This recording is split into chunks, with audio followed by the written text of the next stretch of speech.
Mount the pipe. So what I'm trying to work out here is how I'm going to mount the pipe, and what I'm thinking is what I would like is because I have afterburners, you can see those in there. I would like to leave some room around here, around the end of the cone, and I'm gonna paint that white. And so what I'd like to do is have maybe, what is that, 1/4 of an inch gap between the end of the tube and the pipe here.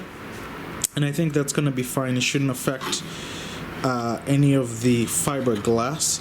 And so to mount this, I'm going to go up front and show you what I had to do in the jet. And you can see that the mounting rails kind of end over there, but where the pipe wants to sit is quite a bit far back. So you can see that the lips for the pipe sit actually quite a bit further back.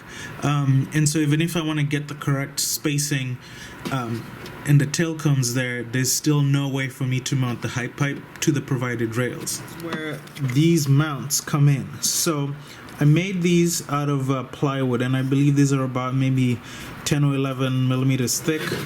And the idea is that with this piece, I'm going to sort of mount it in the back like that. And then now you can see that if let me get rid of this piece of wood right here.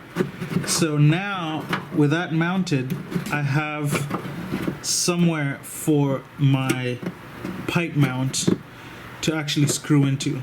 So that's all I did, and I made one for the left and one for the right, and these are gonna get glued here. Probably gonna use wood glue and let that sit because Titebond works really well with wood. So we're gonna glue that, and then I should mention, now you can see that here, I have the curvatures in here, and that's to match sort of this back section, just so that everything aligns correctly as best as possible.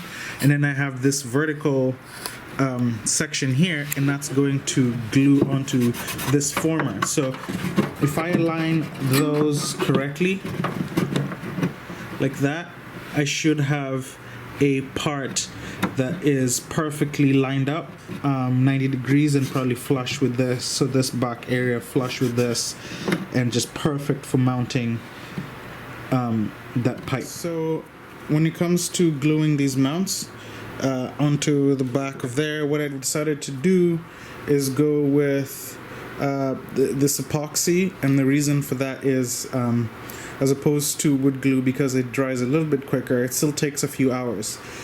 So obviously whenever you're using epoxy of this kind, the very first thing you do is squeeze the first amount that comes out into the trash, because it just isn't gonna be very well mixed. Unfortunate wastage, but that's what you need to do. You want to make sure that the epoxy that comes through the nozzle, if you're using one, you can also do this without a nozzle, is properly mixed. So we'll dump the first batch, and then once we're happy with that, I'm going to just apply this. And you can see I've already roughed up the surface a little bit here, because we want chemical, but we also want structural adhesion. So I'm just going to put epoxy on in there. It's properly mixed. I'm happy with that amount.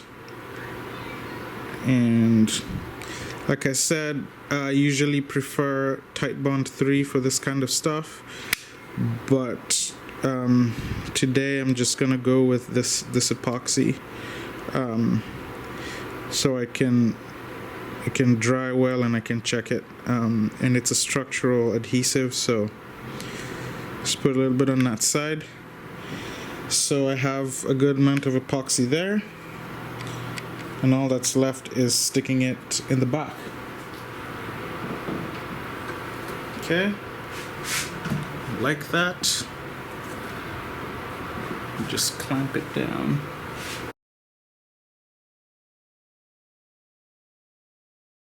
And clean it off. All right, so we're gonna repeat that exact same process. So you can see that that's gonna cure in a few hours, and then we'll be able to mount our pipe. So I'm gonna repeat that on the other side and then move on.